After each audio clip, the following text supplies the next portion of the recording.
Salut à tous et à toutes, on se retrouve pour une nouvelle vidéo et un nouvel épisode en mode carrière sur Pro Cycling Manager 2023. Et du coup dans cet épisode on va aller faire quoi? On va aller faire du coup dans cet épisode le tour d'Occitanie. On ira également faire le tour de l'Ain, la Polynormande, et je pense qu'on ira finir avec la Polynormande, et du coup on ira clôturer la saison dans la prochaine vidéo. Mais on va faire également le mercato dans cette vidéo, c'est à dire qu'on va signer nos recrues pour la saison prochaine. Pour l'instant on a on a la confiance du sponsor dans la jauge bleue, c'est à dire que notre budget devrait augmenter à 62 000 euros. On espère que la confiance du sponsor elle va rester dans le bleu, parce que 12 000 euros en plus de budget par mois, c'est quand même pas mal intéressant pour les recrues. Et on va se retrouver sur la première étape de ce tour d'Occitanie directement au départ. On a quand même l'objectif de top 10 au général, c'est pour ça qu'on va espérer que notre coureur Miss Sud ait des bonnes notes. On est au départ de la première étape de ce tour d'Occitanie. On a Miss Sud à 0 sur cette première étape. On n'a aucun de nos coureurs qui a une note positive malheureusement, mais on va essayer quand même de tenter notre atout avec Miss Sud, et on va se retrouver soit dans ce col de seconde catégorie, soit directement à l'arrivée. En tout cas ça va être deux fois la même montée qui va nous attendre,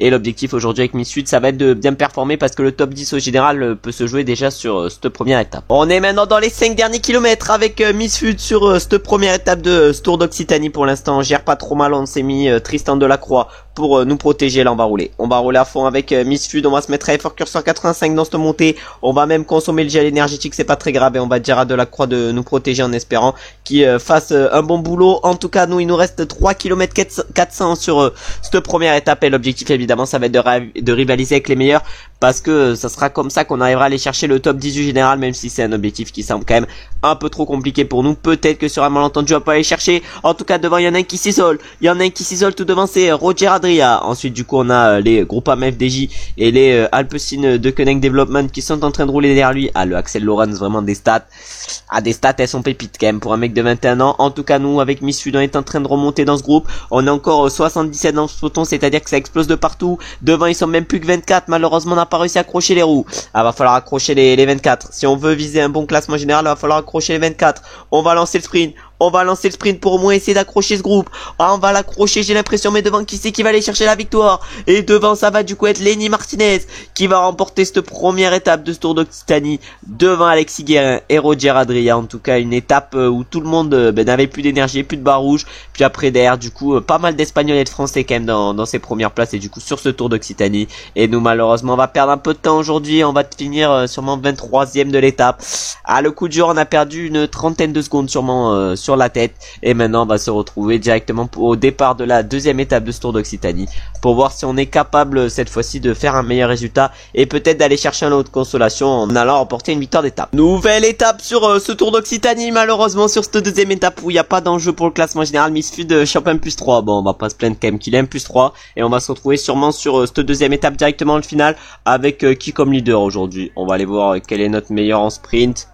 Vraiment ils sont tous gays, je pense que notre leader aujourd'hui ça va être Tristan Delacroix vu de ses stats, mais vraiment on va pas aller chercher un énorme résultat. Si on arrive à aller chercher la victoire aujourd'hui, ça sera un exploit. On est du coup maintenant dans le final de cette deuxième étape de ce tour d'Occitanie. En tout cas c'est Lenny qui est en train d'emmener notre train, il a Delacroix dans la roue, il a Miss Sud. L'objectif évidemment aujourd'hui ça va être d'aller chercher le meilleur résultat possible, même si voilà la victoire impossible d'aller la chercher, mais peut-être que sur un malentendu un bon résultat c'est cherchable.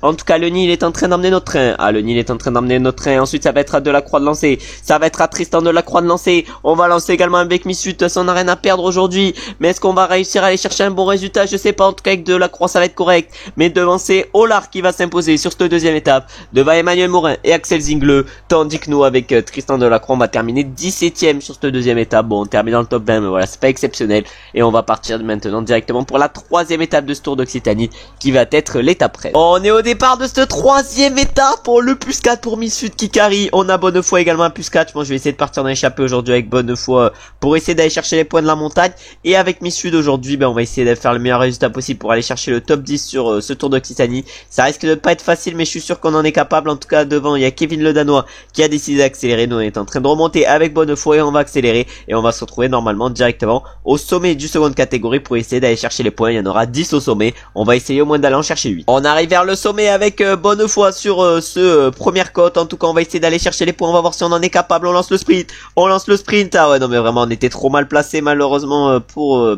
ce seconde catégorie, c'est à dire qu'on a réussi à aller chercher 0 points C'est vraiment catastrophique. Et maintenant on va se retrouver pour l'orchestre d'incident où cette fois-ci par contre va falloir aller chercher des points. Je sais qu'on en est capable et on va se retrouver sûrement au sommet. On est au pied de Sport de Balès, malheureusement on ne s'est pas retrouvé au sommet de l'orchestre d'incident parce qu'on a été distancié du peloton, non plutôt de l'échappée avec bonne foi. Mais là du coup on va essayer de faire une bonne étape aujourd'hui pour aller chercher l'objectif sponsor, c'est-à-dire le top 10 au général. Sur cette route d'Occitanie on a un plus 4 pour Miss Food, l'objectif ça va être d'en profiter. Oh le plus 4 doit bien nous aider aujourd'hui sur cette route d'Occitanie puisqu'on n'est plus que 23 là avant dans le peloton, même 22, même maintenant 21, et nous on est encore là avec Miss Sud, en avant d'Air Bacon qui craque maintenant, on en a pas mal qui ont craqué, nous on va essayer de se replacer avec Miss Sud pour pourquoi pas aller chercher les 16 points au sommet, même si ça sert à rien, voilà 16 points sur cette montée, ça peut nous permettre de progresser. En tout cas là maintenant on va se mettre à 60, de toute façon on n'a pas besoin d'accélérer trop pour arriver en tête au sommet. Du coup maintenant on n'est plus que 20 dans le peloton, on va aller chercher de l'eau et on va se retrouver directement au pied des Hospices de France. Et ça accélère dès le pied de ces Hospices de France dans la plaine, ça a accéléré. Il y en a un de la G2R, il est complètement cuissé, Clément Berthet. Ah ouais, nous on est pas trop mal placé dans ce groupe. L'objectif ça va être de tenir. Ah malheureusement devant ils sont partis à 5. Ah ouais, ils sont partis à 5. Nous faut qu'on s'accroche dans les roues des coureurs de la CUC Nantes, l'équipe avec laquelle on est en pro cycliste. En tout cas là, ça craque par l'arrière et on n'est plus que 15 par exemple dans ce groupe, mais devant ça s'envole pour 4. Ça s'envole pour Carlos Verona, pour Franck Pédambourg, pour Rémi Rochas et pour Lenny Martinez qui semble extrêmement costaud. Ah, il y en a un nouveau qui craque dans cette montée, c'est un cours de la Carne Pharma qui vient de craquer, c'est Carboni, mais là on est encore pas mal dans ce groupe, mais nous va falloir essayer de tenir le plus longtemps possible avec Miss Sud. Il reste encore 6 km de montée. Bon, je pense qu'on va être on va pas mettre très longtemps à craquer, mais là on va espérer que ça craque également à l'arrière parce que là pour l'instant sur cette étape on n'a pas grand chose à jouer, mais on doit quand même aller chercher le top 10 pour le sponsor. On est 21e du général à 46 secondes, c'est-à-dire qu'on a à peu près 25-26 secondes de retard par rapport à tout le monde. Non, c'est bon, il y a par exemple Bregoy qui a 13 minutes, on a Yoaland qui a 1 minute 20, on a pas mal de mecs à 15 minutes, et là on a Gorka Izagir qui faisait peut-être partie des favoris sur cette course qui vient de craquer dans cette montée. On a qui d'autre? On a Floris de Tir qui est en difficulté, on a Beret Zaghi également qui est en difficulté. Ah nous on est encore bien, avec Miss Sud. Faut quand même qu'on arrive à nous accrocher au meilleur devant, mais là il reste plus que 3 km à peu près. Ah mais là on se fait distancer, va falloir essayer d'aller accrocher les roues devant. On va espérer que personne nous suive. Alors on a accéléré pour se faire suivre par personne, mais devant il y en a un qui craque, à nouveau c'est Guérin, Alexis Guérin qui vient de craquer, le deuxième du général. Ah ouais, mais nous maintenant on va faire la montée à notre rythme, c'est-à-dire à effort curseur 70, 2 km 300 à faire comme ça. On a accéléré par rapport à ceux derrière pour éviter qu'ils nous collent la roue, mais là vraiment on va faire une montée du feu de Dieu. En tout cas tout devant c'est qui va aller chercher la victoire? C'est Carlos Verona, alors que Lenny Martinez est en difficulté sur cette étape et sur cette fin de Tour d'Occitanie. En tout cas Carlos Verona, il devrait normalement aller chercher la victoire aux Hospices de France. Nous on est en train de rattraper Rémi Rochas, peut-être essayer de se mettre dans sa roue, je sais pas. En tout cas derrière c'est Bou qui fait l'effort, on va se mettre dans la roue à Rémi Rochas et on va essayer pourquoi pas de le battre au sprint. En tout cas devant c'est Roger Adria qui est vite revenu, mais tout devant c'est Carlos Verona qui va remporter cette 3e étape de ce Tour d'Occitanie. Et magnifique victoire du coup au niveau des Hospices de France, et il va aller s'imposer du coup devant Lenny Martinez sur cette étape normalement, à moins que Roger Adria revienne. Et nous là on va lancer le sprint sur 500 derniers mètres. Bon, j'ai un peu mal géré, en tout cas du coup Carlos Verona s'impose bel et bien devant Lenny Martinez, et c'est Franck Bonamour qui va aller chercher la 3e place sur cette 3e étape. Puis ensuite on va avoir Delio Fernandez qui a terminé 4e, Roger Adria 5e, et nous j'ai l'impression qu'on va aller chercher la 6e place avec Miss Sud. Excellent résultat sur cette 3e étape et au sommet des Hospices de France. 6e place, vraiment c'est presque une victoire avec nos stats. En tout cas derrière Rémi Rochas termine 7e, puis après on a Bou 8e, c'est-à-dire que normalement je pense qu'après cette étape on devrait être parmi le top 10 du général, le top 10 qu'on aura conservé sur la dernière étape de ce Tour d'Occitanie qui sera une étape toute plate. Et du coup on peut voir les écarts sur les podiums et les écarts de cette 3e étape où du coup on a fini à 3 minutes 28 et derrière Bou il a fini à 3 minutes 48, mais après ça a été très loin. Et du coup au classement général on remonte combien? On remonte 7e avec Andra Miss Sud. Vraiment un bon classement général qui nous attend sur ce Tour d'Occitanie. En tout cas une belle étape pour nous qui nous a sûrement permis de nous rapprocher, donc qui nous a permis évidemment de nous rapprocher au classement général, mais qui nous a également permis de nous rapprocher de l'objectif de top 10 sur ce Tour d'Occitanie. Et maintenant on va partir justement pour la dernière étape de ce Tour d'Occitanie qui va être une étape toute plate, avant ensuite de partir pour les championnats de France du chrono et sur route des championnats de France où on essaiera de faire des bons résultats. Bon, le maillot de champion de France ça sera quand même compliqué à aller chercher, mais peut-être que sur un malentendu, si l'échappée va au bout, on peut jouer quelque chose. On est au départ maintenant de cette quatrième et dernière étape de ce tour d'Occitanie. Et l'objectif sur cette dernière étape, évidemment, ça va être de garder notre top 10 du général. Avec Miss Sud, on est actuellement 7ème. L'objectif, ça va être de garder notre 7ème place. On a même le maillot de meilleur grimpeur pour cette dernière étape. Pourtant, on est 3ème sur ce maillot. Et on va se retrouver sûrement dans les 5 derniers kilomètres de cette étape pour voir ce qu'on est capable de faire en jouant, pourquoi pas, l'étape avec un Tristan Delacroix, même si voilà, vraiment... D'être un top 15, c'est le meilleur résultat qu'on puisse faire aujourd'hui. On est dans les 5 derniers kilomètres sur cette dernière étape de ce Tour d'Occitanie. C'est Miss Sud qui est en train de faire le tempo pour emmener son coéquipier Delacroix. En tout cas, on va essayer de faire le meilleur résultat possible aujourd'hui avec Delacroix. En tout cas, Miss Sud, il va l'emmener. Et normalement, on devrait du coup conserver cette 7ème place qui nous attend au classement général. Une 7ème place qui est donc dans l'objectif sponsor parce qu'il nous demandait le top 10. Mais heureusement qu'on a eu un plus 4 en tout cas sur la dernière étape. Mais là, avec Miss Sud, on lance Delacroix. On lance Delacroix avec Miss Sud. Ah ouais, mais là, le sprint au ralenti. En tout cas, devant c'est Ollard du coup qui va remporter cette dernière étape de ce Tour d'Occitanie au sprint juste devant Sandy Dujardin. Ça c'est joué à rien entre les deux. Puis ensuite c'est Axel Zingle qui va chercher la 3ème place. On a la 15ème place de Lenny Martinez qui a clairement fait un beau sprint. Et nous on termine 19ème sur cette dernière étape avec Tristan Delacroix. Et voilà, les sprints pour l'instant dans cette carrière c'est pas trop pour nous parce qu'on n'a pas de bons sprinteurs. Voilà, le meilleur en sprint peut-être notre équipe il a 68. Vraiment l'équipe bien frauduleuse pour les sprints. En tout cas là on va espérer, on va attendre que cette 4ème étape passe. Et au niveau des podiums du coup on peut voir qu'Ollard vient de remporter cette dernière étape du Tour d'Occitanie. Au classement général du coup c'est bel et bien Carlos Verona qui s'impose devant Lenny Martinez. Et nous on termine 7ème de ce Tour d'Occitanie. Vraiment un énorme résultat en vue de nos stats. Ensuite au niveau du classement du meilleur grimpeur, là c'est Lenny Martinez du coup qui remporte ce classement sur ce Tour d'Occitanie. Nous on termine 3ème avec Miss Sud.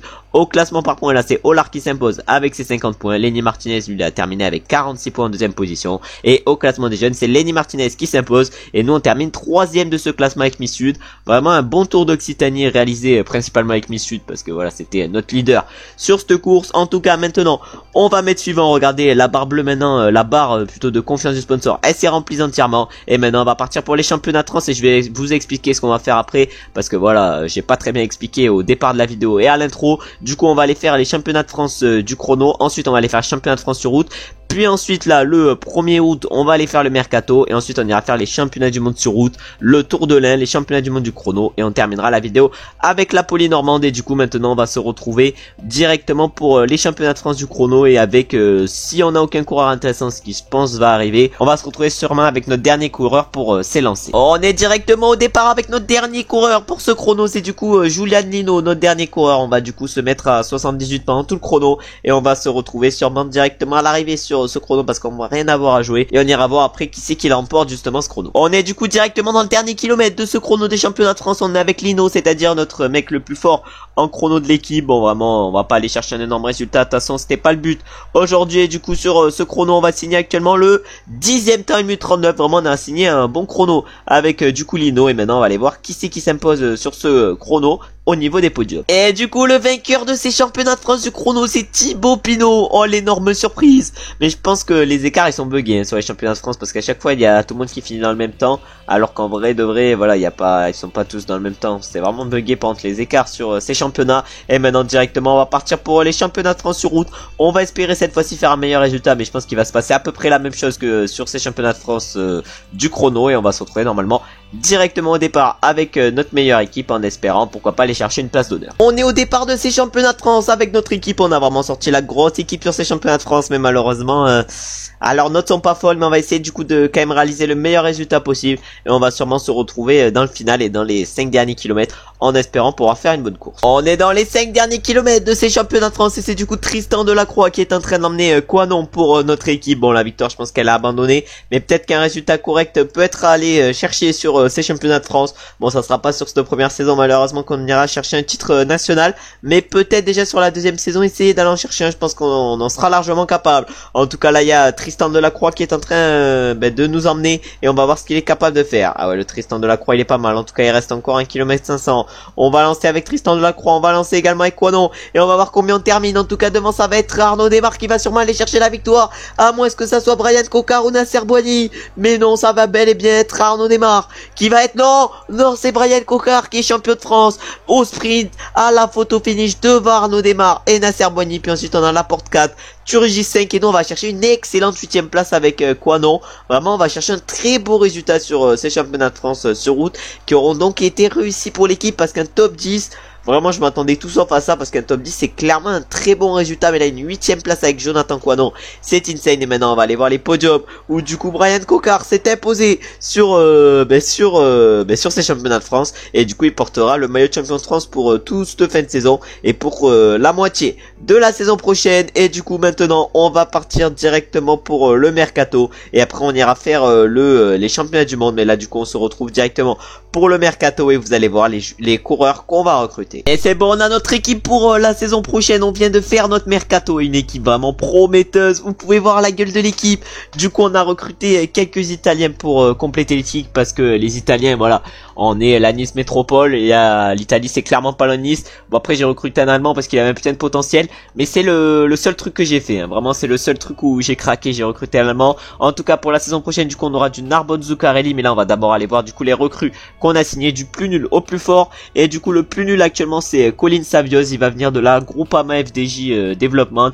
On l'a signé parce qu'il a un très bon potentiel, un jeune français de 20 ans de 19 ans plutôt, qui aura un rôle d'équipier. Ensuite on a signé également Rousset Fabien Nicolas, pas des stats folles non plus, mais un très bon potentiel. Il va venir du coup de la Vendée U23 en tant qu'équipier. Ensuite on a Benjamin Marais qui va signer, un jeune de 20 ans, également un beau potentiel. Il a surtout un bon potentiel en chrono et ça c'est pas un profil qu'on a trop dans l'équipe et du coup il viendra en tant qu'équipier. Ensuite on a Joris Chaussinard qui vient de l'AG2R Citroën U23. Il viendra en tant qu'équipier. Il est à 2500 € par mois. Il a également un bon potentiel. Ensuite on a Diego Bracalante, un Italien qui vient de la Team Colpack. Énorme potentiel pour lui en montagne et en ballon. Ça va être un coureur à peaufiner et à faire progresser. Et pour l'instant il va être équipier au début. Ensuite on a re-signé Paul Hennequin qui est un de nos meilleurs potentiels de base de l'équipe. On a signé également Wunstein. Lui il a un potentiel de fou furieux. On l'a mis en coureur important, 19 ans. Il vient de la Lotto Kern. Ensuite on a signé du coup Brio Roland, c'est la pépite française sûrement de ce PCM 23. En tout cas il a 19 ans. Il vient de la Groupama FDJ. Un beau 70 montagne. Je pense qu'il a la possibilité de devenir rapidement leader de l'équipe. On a signé également Ronan Auger, un très bon potentiel en sprinter. Il vient également de la Groupama FDJ Development. On a recruté également Edgy Lewitus pour seulement une saison. On l'a recruté pour qu'il soit un peu un coureur qu'on n'a pas, un profil qu'on n'a pas. On espère qu'il va bien progresser pour le re-signer la saison prochaine. Ensuite on a recruté Nolan Maudo. Bon, des stats correctes. En tout cas il sera là comme équipier de luxe. Il a un petit potentiel en ballon, pas exceptionnel. Mais voilà, c'était pour compléter notre équipe avec des Français. Et enfin voilà, on a recruté là Diario Igor Beyeta, un très bon coureur. Il va être leader absolu, mais il est monstrueux. Il a un énorme potentiel. C'est-à-dire que ça va peut-être être une des pierres angulaires de l'équipe et du projet. Et la dernière recrue du coup, ça va être Bruto Messo, un Italien qui a un énorme potentiel en sprint. Ça peut devenir notre sprinter phare pour les prochaines saisons. Et un de nos vainqueurs les plus importants. En tout cas, vous avez pu voir l'équipe pour la saison prochaine. Je pense qu'elle va être très intéressante et je pense qu'on va pouvoir aller chercher des énormes résultats avec ces coureurs. Mais là maintenant on va partir directement pour les championnats du monde à Richmond et on va se retrouver directement au départ de ces championnats du monde où on va espérer que nos coureurs aient des bonnes notes pour pouvoir aller chercher un bon résultat avec l'équipe de France. On est au départ de ces championnats du monde avec l'équipe de France. On peut du coup voir l'équipe qu'on a pour ces championnats du monde, notamment du Madouas qui risque d'être notre leader. On a du Julien Lafilippe, on a du Aurélien Parepin, mais l'objectif aujourd'hui ça va être de faire le meilleur résultat possible et on risque je pense de se retrouver directement dans le final parce que je pense pas qu'il risque de se passer grand chose à bord. Peut-être qu'on peut être surpris mais ça m'étonnerait. On est à 21 km, même 20 km de l'arrivée sur ces championnats du monde. En tout cas nous on a un train avec notre équipe et on a encore 41 dans le peloton, c'est-à-dire que ça a quand même pas mal explosé sur ces championnats du monde, mais nous on va essayer de continuer à faire exploser tout ça. En tout cas devant il y en a un qui a attaqué pour essayer de s'isoler. C'est qui a accéléré? C'est Van Der Poel, Mathieu Van Der Poel qui a accéléré. Et nous on va rouler du coup derrière Mathieu Van Der Poel avec notre équipe et notamment Benoît Cosnefroy. Mais là va falloir emmener un gros tempo si on veut revenir sur lui. Et évidemment vu la chance qu'on en a, Julien Lafilippe, Cosnefroy et Louvel qu'ils ont chuté. Ah là le coup dur. Le coup dur en tout cas on va dire à Lafilippe de se mettre dans la roue Cosnefroy. Mais là l'énorme coup dur pour nous et surtout que devant on avait une équipe bien organisée. Mais là malheureusement on est dans un groupe de 17 derrière. On n'est pas très bien organisé. Là c'est Cosnefroy qui est en train de nous emmener. Mais là la chute a fait très très mal. Et du coup là on a Christophe Laporte encore et Valentin Madouas. mais malheureusement la victoire semble s'éloigner petit à petit, alors que derrière on est avec Benoît Cosnefroy, et là maintenant on va être avec Mathis Louvel, mais malheureusement voilà, la victoire comme je viens de le dire est en train de s'envoler aujourd'hui, et peut-être qu'on ira chercher un top 5, top 10 sur ces championnats du monde, mais rien de mieux. On a décidé maintenant de se mettre dans les roues de nos adversaires. Derrière ça ramène le groupe sur nous, avec notamment Joao Almeida. Joao Almeida, je sais pas pour qui il roule, en tout cas il est en train de ramener son groupe sur le nôtre, et là du coup on va accélérer avec Madouas. On a encore une vingtaine de secondes de retard, et là ça accélère devant. Ah nous on va rouler très fort avec Madouas pour Christophe Laporte. Ah, on roule très fort pour Christophe Laporte avec Madouas, et là on va essayer de revenir derrière également avec Mathis Louvel, et on va essayer de ramener Julien, et derrière on essaye de ramener Christophe Laporte. Oh là là, faudrait que j'arrive à trouver les blazes, et du coup on va bientôt lancer avec Valentin Madouas. Il reste 2 km 800, mais là faut faire ce final à fond. Va falloir faire ce final à fond, peut-être pas avec Christophe Laporte, mais avec Madouas va falloir faire à fond, et Madouas il est en train de revenir petit à petit sur Mathieu Van Der Poel. Ah, il est très tournant le final, et nous on lance, on accélère également avec Christophe Laporte. Malheureusement on n'ira pas gagner, et c'est les Belges qui vont aller pas s'imposer, mais qui vont aller chercher la deuxième place. Mathieu Van Der Poel va être champion du monde devant Wout van Aert et Jonas Vingegaard.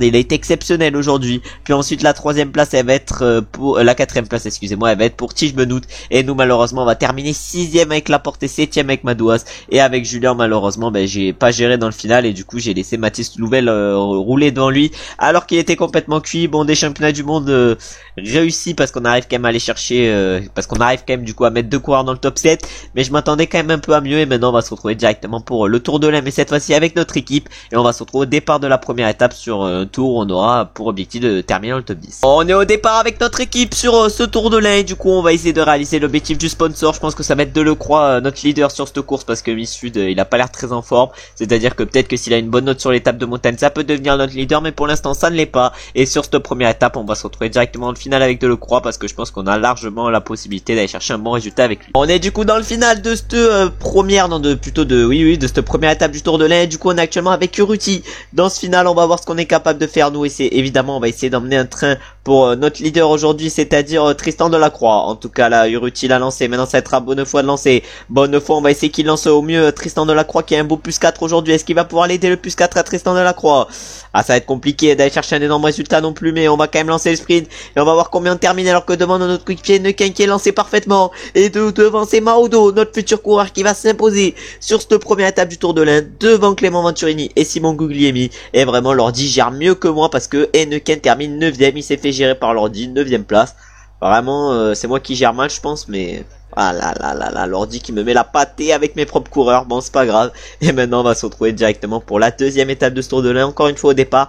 Et on va voir encore une fois quelles sont les notes de nos coureurs pour essayer de pas perdre de temps en général. On est maintenant au départ de la deuxième étape de ce Tour de l'Ain, une étape extrêmement dure. On va essayer du coup de limiter la casse avec notre leader qui va être sûrement Bonnefoy, parce qu'il a un +5 aujourd'hui. On a Miss Sud à +2 également. Je pense qu'aujourd'hui, nos leaders, ça va être Bonnefoy et Miss Sud. Et on va essayer de tirer au mieux avec eux du coup. Oh là là, j'ai un peu bégayé, et on va se retrouver sur cette étape sûrement dans le final. Je pense peut-être vers le sommet du première catégorie, ou directement vers la montée finale. On se retrouve dans les 10 derniers kilomètres sur cette étape, malheureusement avec Bonnefoy. Vraiment j'ai trop mal géré, du coup on a été distancé, même avec Miss Sud j'ai mal géré, mais j'ai quand même réussi à rester dans le peloton. Et du coup là avec Miss Sud l'objectif ça va être de ne pas se faire distancer. Il reste encore 8 km 400, on n'est pas trop mal placé, on n'est plus par contre que 35 dans le peloton. Nous on a quand même l'objectif de top 10 au général, on va voir si on est capable de le faire. En tout cas là on est encore 36 dans ce groupe, mais je pense que ça va se réduire au fur et à mesure. En tout cas devant c'est actuellement les Bora qui sont en train de rouler, mais ils impriment un faux tempo, alors que maintenant Nicolas Prodhomme accélère. Ah ouais, maintenant c'est Nicolas Prodhomme qui décide d'accélérer, mais là voilà ça monte, ça descend. Voilà, il y en a ils peuvent quand même pas suivre. Calme Jeanne par exemple, ils peuvent pas suivre. Fischer Black, on a pas mal de mecs qui peuvent pas suivre. Thomas Bouda par contre il peut encore suivre. On a Joris Delboeuf qui ne peut pas suivre, mais du coup maintenant on est plus que 29, on est même plus que 28, on va être plus que 27 même, oh plus que 26. Oh ça craque par l'arrière, il y en a même un autre qui a craqué. C'est qui le prochain? C'est Aleotti, on est plus que 25. On va être plus que 24 même, parce que Nicolas Prodhomme a craqué. On a qui d'autre? On a Thomas Bouda qui est en train de craquer, mais là ça craque par l'arrière. Ça craque par l'arrière, on va être plus qu'une vingtaine à l'arrivée. Et nous on va faire partie de ces 20 avec Miss Sud. Ah maintenant il y a Alexis Guérin qui est en train de craquer, on a Testafion également. Ah ouais, Testafion, pourtant il a des stats de fou furieux, mais il est en train de craquer. Nous on est tout devant avec Miss Sud. On va tenter quelque chose, on va tenter le coup des 2 derniers kilomètres. Est-ce que ça va passer? Il y a personne qui nous suit derrière. On a eu un peu d'avance, mais est-ce que Kenny Elissonde va nous rattraper? Oh Kenny Elissonde il est monstrueux, mais on va se faire doubler. Oh non, Jasper Stuyven, il va nous doubler sur la ligne. Et du coup, on ne va terminer que 3ème sur cette 2ème étape du Tour de l'Ain. En tout cas, Stuyven s'impose devant Elisson. Nous, on va chercher la 3ème place. Puis derrière, on a Corbin Strong qui termine 4ème. Et Marc Hirschi 5ème. Un peu de déception sur cette étape. On n'était pas loin quand même d'aller chercher la win. Et maintenant, on va se retrouver directement soit pour la 3ème et dernière étape de ce Tour de l'Ain, soit pour les championnats du monde du chrono. On est au départ maintenant de cette 3ème et dernière étape de ce Tour de l'Ain. On a Misfud à +2. Misfud qui est actuellement 3ème du général sur ce Tour de l'Ain. On a l'objectif de top 10 et on va se retrouver, je pense, sur cette étape directement pour le Grand Colombier. Une montée de 17 km à 7,2% qu'on va essayer de gérer au mieux avec Misfud et on va mettre sûrement bonne foi pour le protéger. On est dans la montée finale du Grand Colombier avec Misfud. On va essayer du coup de réaliser la meilleure montée possible. En tout cas, on n'est pas placé de ouf du coup dans le peloton dans cette montée du Grand Colombier. Et devant du coup c'est les Borons gros qui accélèrent avec Matteo Fabro. On a David Gaudu sur le Tour de l'Ain. Ah, il fait peut-être figure de favori, hein, le David Gaudu, vu ses stats 80 montagnes, ça va être dur de l'affronter. Nous on a 71 montagnes aujourd'hui, on a du Bonnefoy qui a 71 montagnes également, mais là l'objectif évidemment ça va être de tenir le plus longtemps le peloton pour essayer de conserver notre top 10 au général. On est actuellement 3ème avec notre coureur, pas avec notre coureur mais avec Misfud, et on va voir du coup si on est capable de conserver cette place pour gagner de la confiance grâce aux sponsors. On est maintenant à un peu moins de 10 km de l'arrivée dans ce Grand Colombier. Maudo est en train de craquer, il était bien placé au général vu qu'il était 4ème à 8 secondes, mais là ça devient un peu la débandade pour lui sur cette étape et nous on est en train encore de tenir le tempo du peloton, mais je pense que ça va plus durer très longtemps vu l'énergie qu'on a, mais on va essayer quand même de tenir le plus longtemps possible, mais malheureusement cette étape convient pas trop au type des coureurs qui est Misfud. Et voilà, 5 km à peu près de l'arrivée, on vient de se faire distancer avec Misfud sur cette étape et du coup on va essayer de finir en beauté ces 4 derniers kilomètres, mais tout devant du coup c'est qui a fait la différence? C'est du coup Joaland qui a fait la différence, il a mis une mine à Gaudu doit pas être en grande forme, Jane Lay non plus, Bonamour il doit être en belle forme lui par contre, mais nous du coup on est à notre tempo un peu plus loin et là dans le peloton de 24 il y en a pas mal en défaillance et nous on est à 1 km 800, on est en train de tout donner, on va se mettre maintenant x1 pour ces derniers mètres et on va aller voir qui c'est qui va s'imposer sur cette 3ème et dernière étape du Tour de l'Ain. Jay Hindley semble costaud, Jay Hindley semble très fort, mais là le groupe de 15 est revenu, mais c'est qui va s'imposer? Il va même pas avoir de sprint et ça va être Cyril Berthet qui va remporter cette étape au sommet du Grand Colombier. Il va s'imposer devant Jay Hindley et Franck Bonamour, mais le final était trop bizarre et derrière du coup on a Quentin Pacher qui va terminer 4ème, puis Gaudu 5, tandis que nous malheureusement on va finir un peu plus loin sur cette 3ème étape et on va sûrement perdre notre top 10 au classement général. Et du coup on peut voir les podiums de cette 3ème et dernière étape du Tour de l'Ain où du coup Clément Berthet s'est imposé avec 3 secondes d'avance sur Jay Hindley et Bonamour, et du coup au classement général Clément Berthet remporte ce Tour de l'Ain. Nous malheureusement on n'est pas dans le top 10 avec qui? Avec Misfud, et du coup au classement du meilleur grimpeur là c'est Rémi Mertz qui s'impose, au classement par points c'est Maudo, et au classement des jeunes c'est Clément Champoussin à égalité avec Sian Brooks. Nous on termine 8ème de ce classement des jeunes, et au classement général du coup on termine combien sur ce tour? On termine 16ème avec Misfud. Malheureusement la dernière étape nous a été fatale et le profil ne nous convenait pas au style de coureur qu'est Misfud, et maintenant on va partir pour les championnats du monde du chrono avant de partir pour la dernière course de la vidéo qui sera la Poly-Normande. Et sur ces championnats du monde du chrono on va se retrouver au départ avec notre premier coureur en espérant qu'il ait une bonne note. On est du coup au départ avec notre premier coureur sur ces championnats du monde, c'est Bento, et Bento j'ai l'impression qu'il a une grosse note aujourd'hui. On va du coup essayer d'en profiter, ça va lui faire du coup un petit 79 chrono 80 pleine, sa bonne note. Je pense que maintenant on va pas se retrouver au départ avec Guarnalec, on va se retrouver à l'arrivée avec Bento et après on se retrouvera sûrement au départ avec Julien Alaphilippe. Le chrono est tellement long qu'on se retrouve d'abord au départ avec Julien Alaphilippe qui malheureusement a chopé une note négative sur ces championnats du monde du chrono, c'est-à-dire ça va être compliqué de performer avec lui, mais par contre avec Bento on est encore bien. On vient de rattraper du coup Luc Plap pour l'Australie, en tout cas le moins de Julien fait mal aujourd'hui, et là on va voir ce qu'on est capable de faire dans ces 2 derniers kilomètres avec Bento. Ah ouais, avec Bento on va essayer de finir le plus rapidement possible ce chrono, ça monte dans ce final. Ah, on est à 85, on est en train de tout donner, il reste quelques mètres. Oh, Luc Plap il fait l'effort, mais nous aussi on fait l'effort dans ce final, et du coup on signe actuellement le premier temps avec 17 secondes d'avance sur Dylan Van Baarle. Bon, un chrono réussi pour nous, et maintenant on va se retrouver directement au départ avec Rémi Cavagna parce que je pense rien faire avec Guarnalec ni Julien. On arrive du coup au départ avec Rémi Cavagna. Oh la note de fou qu'il a l'air d'avoir, le 80 pleine qui passe à 83, le 80 chrono qui passe à 83 également. Là on est obligé d'aller chercher un gros résultat avec Rémi Cavagna parce que le plus 3 il nous carry aujourd'hui. Et on va se retrouver maintenant sûrement à l'arrivée avec Julien, puis ensuite dans le final avec Cavagna. Et du coup on arrive actuellement dans le final avec Julien Lafilippe. On était 5ème avec Bento, 6ème avec Guarnalec et 14ème avec Julien. Bon, on réalise un chrono correct et maintenant on va se retrouver directement le final avec Rémi Cavagna, avec lequel on espère réaliser un énorme chrono parce qu'on a eu quand même un plus 3 qui risque je pense de bien nous carrer aujourd'hui. On arrive dans le dernier kilomètre avec Rémi Cavagna sur ce chrono. Wout van Aert avait actuellement le premier temps. On était actuellement 12ème avec Bento, mais là on va tout donner sur cette dernière ligne droite avec Cavagna. Ah, Kung il est encore loin. On signe le deuxième temps avec Cavagna à seulement 6 secondes de Wout van Aert. Le chrono est très bien géré et on a failli battre Wout van Aert. Derrière on a Stéphane Kung, il va signer le combienième temps? Il signe le deuxième temps à 5 secondes, c'est-à-dire qu'il est à peu près dans nos temps. Ensuite c'est à Philippe Ogana d'arriver sur ce chrono des championnats du monde et il va arriver avec combien de retard?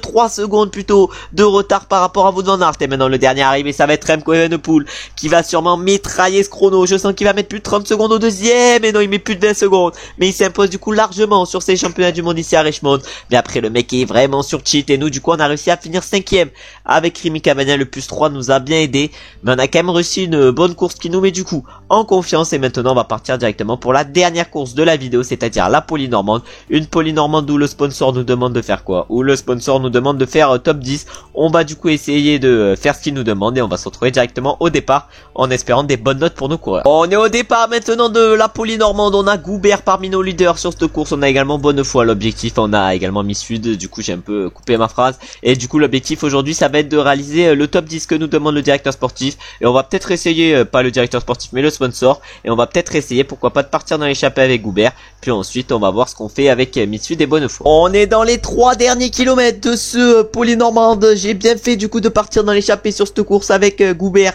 parce qu'on est actuellement dans l'échappée et l'échappée va actuellement au bout vu qu'on va arriver à 6 dans un sprint final. Et derrière c'est loin, derrière c'est très loin pour le peloton. On a peut-être Rakani qui peut nous venir dessus, mais je sais même pas s'il était pas dans l'échappée. En tout cas on va avoir Maudo comme adversaire sur cette étape. On va avoir également du Joris Delbob. Est-ce qu'on peut gagner? Est-ce qu'on peut gagner? En tout cas nous on lance le sprint. Ah, notre sprint vraiment il va durer 100 mètres grand max. Ah ouais non mais vraiment notre barre rouge était éclaté. Mais tout devant ça va du coup être Joris Delbob qui va remporter cette Polynormande pour la Saint-Michel-Aubert 93. Et il va aller s'imposer sur cette course devant Simone Petit et Samuel Leroux. Et ensuite on a Maudo qui termine 4ème et nous on termine 5ème avec Jean Goubert.